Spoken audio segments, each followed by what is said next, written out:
Hello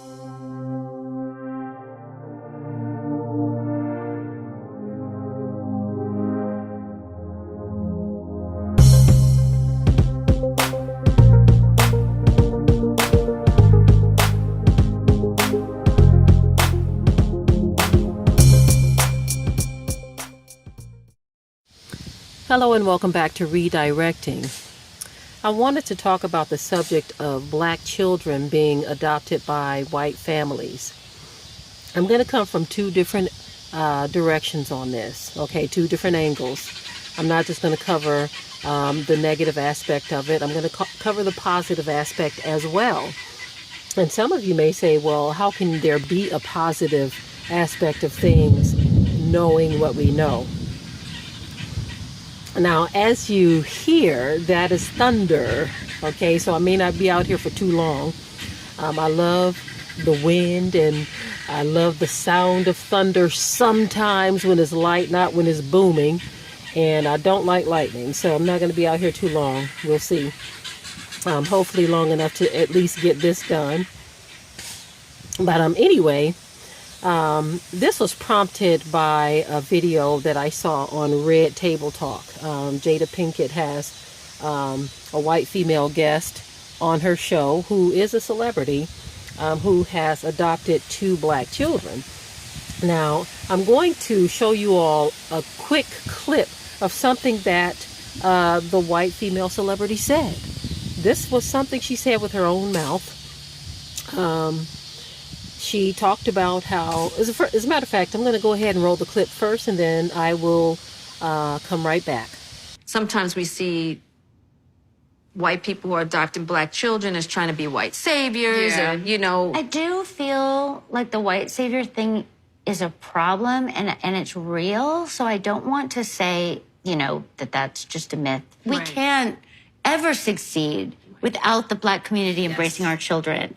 You don't have to embrace me. It's okay. I'll be okay. My feelings will be okay. You know what I mean? But I want my children to be able, you know, to come to you. And I don't want them to be excluded just because I'm their mother. We definitely have work in that area. You know, we just have, and it's just a historical thing. It's just, you know, and so. Well, look, I get why there's not trust. I get it. I get it deep in my bones why there's not trust. And why would your community trust my community with its babies? I 100% understand that. I wouldn't either. Now, as you saw from the clip, the celebrity, she basically said that she understands why we wouldn't want our children to be in their hands. She said she wouldn't either. She understands it, and she wouldn't either. In other words, if the shoe were on the other foot, she would feel the exact same way. There wouldn't be any trust. There would be a lot of doubt. There would be just a fear involved with allowing our children to be in their hands. There's a history there, family, that we cannot ignore, but many of us choose to ignore. Now, first, I'm going to deal with a little bit of the positive of that, and then I'm going to go into the negative. I have to do what I have to do, y'all. Okay, the positive is that I have seen situations where there were black children that were taken out of very rough situations and put into good homes. Okay, I don't have a whole lot positive I can say. I'm just keeping it real.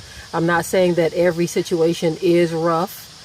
Or that every situation has turned out to be bad for the children, but many that I have seen just haven't been good. But I have to put that positive in there for those of you who are just sensitive to everything black and white.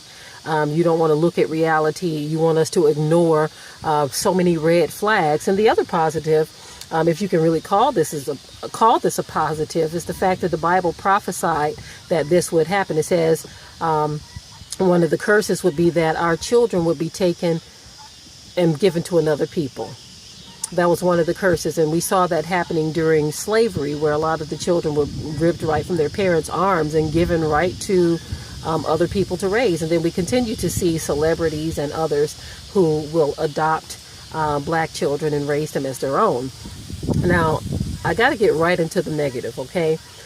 As you see, the positive was very brief in stating that some of these children have been taken out of rough situations and given a fairly good life. But, and even the celebrity they talked to, she wants her children to be engulfed in their own culture. She doesn't want them to lose their culture because they have been adopted by a white family. That's something she made very clear. But here's the negative. We have seen celebrities who have adopted black children, and they are dressing the little boys up like girls, and they are allowing them to do things that are against the Most High, things that are clearly against the Most High, okay? They have no conscience about those things, okay? Some other negatives, we've seen situations where these families have adopted our children and have taken their lives, went too far with their chastisement, okay? We've seen other situations where men who like each other, it's amazing that you have to be so sensitive when you talk about these things because of the censorship, okay? But men who like each other, there was a case where this man adopted a young black 5-year-old boy and basically sodomized him. And that is just awful. It's almost like they are throwaway children and people are like, we can get them and do whatever we want with them. Nobody's going to care. That's the thinking that I see when I look at situations like this, you see. Now, I know every mindset is not like that, but as the celebrity stated, she understands because there is a history. She talks about how when she goes out with her children and she takes them out in public, how they are treated, I mean, even in her care, they are treated a certain way by her people. So to try to sit back and ignore the fact that there is something horribly wrong or terribly wrong with the relationship of our people with them, to try to deny or to ignore is just plain crazy. There is something there. It's been made very clear that there is something there, that these people don't like us. They don't like our children. As a matter of fact, they don't have a problem with teaching their children how to treat your children a certain way. If you look at the whole interview, she talked about how the children were, their children were excluding her daughter when they went to a park or something like that. But all of those things are things that we as so-called black people, we think we should just ignore because we may see one situation that's good, but we don't look at the big picture of everything. We don't look at the big picture because we don't want to. We want to pretend like everything is good and that all is well, where even they know it's not. They know it's not. But there's this thing, this Christian brain mindset that a lot of so-called black people have, to where they want to just look past this and look past that and look at individual situations where other people don't look at us like individuals. They say, you seen one black person, you seen them all. That's how many of them think, you know. And unfortunately, a lot of our people have become dumbed down in regards to how these other nations deal with us. They've become dumbed down because we just have this kumbaya mentality where everybody's going to come together and hold hands. Everybody don't want to come together and hold hands with us. And sometimes when they get our children, it's not for loving reasons. You see, like I said, I don't even know if you can call it a positive as it relates to the scripture that tells us very clearly that this was going to happen, that other people would basically have our children. And we saw that a lot during slavery, where they were literally just taken from parents, just snatched and sold to another massa, you see. But yeah, I wanted to share this because this is one of those topics that a lot of us don't discuss. Now, another thing I wanted to talk about in regards to this subject as well, and many people have said this, the reason why there are so many black children available for adoption is because nobody is adopting them. Black people are not adopting black children. And so that's another issue as well. Now, that I would say is in keeping with prophecy that other people would be getting our children, because when the woman talked about all of the hoops you have to jump through just to adopt children, and that usually when black people adopt children, it's kind of unofficial. She talks about how this young person just ends up at grandma's house or aunt or uncle's house, and there's nothing official about it. They just end up raising the child for whatever reason, not going through legal channels, but through the family system. Okay, this is my grandbaby. Let me raise my grandbaby. Let me raise my niece or my nephew, and not going through anything through the legal system, because there are a lot of hoops you have to jump through and a lot of rules that they have that are not exactly in keeping with the Bible or the Most High's laws, statutes, and commandments. And that's one reason. Another reason why a lot of black people don't adopt is because they don't have the financial means. Many don't. Now, there are those who do, but adoption has to be something that you're going to be committed to. Okay? You have to be committed to this. It's not something that you say, oh, I'll try this out, and then if you don't like it, you just return it. Although that has happened. There was a case years ago, I remember, where this Gentile woman adopted some black children, and she got the children and decided, you know what, this isn't something that I want to do. And so after the child got used to her, she just kind of took her back like a return, like she requested a RMA, and put the child back on the shelf. And so it's just so many things to consider when doing this, and actually putting our children in these situations. Like I said, I can't think of too many positives, because even for those who say, well, they gave the child a good life. Well, if that life that they call a good life means that they have to, if they're a boy, be dressed up like a girl, or if they're a girl, being stripped of their culture, or being possibly even mistreated. I mean, there's just so many different things that we have seen where our children have gone into these situations and have been mistreated. Now, for those who didn't do that, whoop-de-doo, okay? We understand that not every situation is the same. But it goes without saying that our children should be raised by us, okay? But there is so much more to this that I can talk about. I don't want to pretend like every black household is the whip, and that children are going to have the best lifestyle there. And I also don't want to pretend like there are not issues or reasons behind why so many of our children end up in the system in the first place. There are children with special needs because the mother may have drank and smoked during the whole pregnancies, or the whole pregnancy. There were issues where drugs were used, and babies were born with special needs. There's just so many different scenarios. These poor babies go through so much to be born into a situation where they're not loved, so they're placed in foster care or adopted out to people who don't love them or mistreat them, and just so many different things to consider here. It's much better for people to just keep their legs closed and keep their pecker in their pants than to create babies that are not wanted. I wish people thought more like that, but in the heat of the moment, a lot of people just don't think. They only think about what's going on in their flesh at the moment, but that baby is a consequence of what that flesh is desiring. And so that baby ends up in the system, tossed away. I remember at one time I said, if I could afford to, I would adopt 1 million black babies. And I know that was just me talking a long time ago. The process is so long and so grueling, based on what the woman was saying. You literally have to, I hate to say it, you literally have to lie on the application just to be considered. Utterly amazing. But as far as these other nations getting our children, we've got to do better. And we've got to do better in the sense of, you know, if you're not going to want to be a parent, don't make the baby in the first place. But if you find yourself in that situation and the child does end up having to be adopted out because the parents did whatever, then I think that the children are better off in a situation being raised by our own people.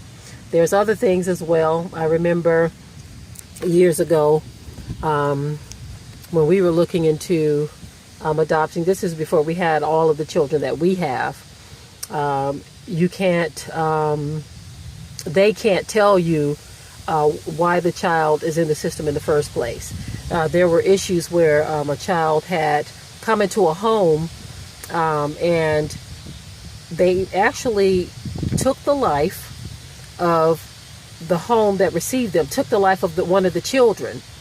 So they came into this family's home that already had children, and they took one of the kids' lives. They are not allowed to tell you things such as that.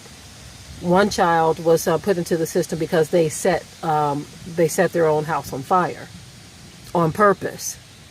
They're not allowed to tell you. Now, I don't know what the rules are governing in every state, but in some states I know if a child does something heinous, like take the life of another child, or if they have a problem with setting stuff on fire, they can't tell you. And so you're just going into this blindly. This is not just about adopting children. There's a spiritual aspect that needs to be considered too, and people don't think about those things. They only think about the natural. It's not just about a child needing love. What if this child is one that is going to do something heinous? There was a family who learned the hard way that the child they took into their home burned down their previous home. They learned the hard way when their house was also set on fire. So I don't want to just give you the positive part of things and say, well, go out and just adopt. There are spirits attached to every individual every individual born. I still had that fire thing in my mind. That's why I said burned. But there are spirits attached to that. And so you have to go into this very prayerfully. I know of a couple who did something like that. I know them personally. They used to go to my church when I was coming up as a young person. They had a horrible experience with a child. Thankfully, the system already knew what this child was involved in and what they had done before. And so they had to come to bat for this family. But there are so many different things. You would just pray that if you wanted to do this, that the Most High would send the right child that's going to be a great fit for your family. Send the right child, because a lot of times our children, they are involved in situations to where spirits have entered in. And they are very, very traumatized by life. And if you are not equipped to deal with them on a spiritual level, you will find yourself in a really rough situation. They don't really like to tell you the full story of adoptions and foster care and things of that nature, because a lot of people would opt out if they knew the full story. But what's sad is there are a lot of very deserving children. So it's like, it's really rough when you think about it. A lot of very deserving children who would make great additions to any family.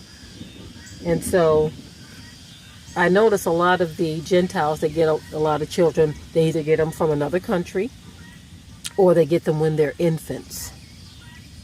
I think I want to talk about this again at a later date. I'm not exactly sure when, but there are just so many variables. Everything is not as cut and dry as it seems. Many have said, why don't black people just adopt black kids? It's not that simple. It is not that simple. So much to consider, so many things to think about, and you have to pray about everything. You can't just jump into a life-changing thing such as that lightly. Okay, all things must be considered, and you must pray. And the scripture says, in all thy ways acknowledge him, and he will direct thy path. You see? And so you have to acknowledge him. You can't just jump out and do something because it seems like the right thing to do. But acknowledge the Most High, and he will direct you. But for me, I think our children should be raised by us. And even the Gentile agreed that. She says she wouldn't trust it either. And she wouldn't want to do it either if the shoe were on the other foot. But she says that she loves the children that she did adopt. But I just wanted to reiterate that she understands why there is this distrust. I mean, look at how our children on the continent have been treated by people who pretend to go over there loving and caring for our children when clearly they do not. They have other agendas at work. You see, they go over there with a smile, and then you have a bunch of body bags lining up. I mean, it is what it is, family. It is what it is. You see, we can't just look at things and say, oh, how sweet, they care about our children. Think again, okay? Look at reality. Reality has shown us time and time again that you have somebody, as in a recent case, pretending to be a doctor in Africa, going over there, and now you have hundreds of deceased children. So tell me again how nice and kind and sweet and loving that was. These parents don't have their children anymore. I rest my case. Shalom. Be sure to ring the bell to be notified of new uploads on this channel, and also comment, share, like, and subscribe.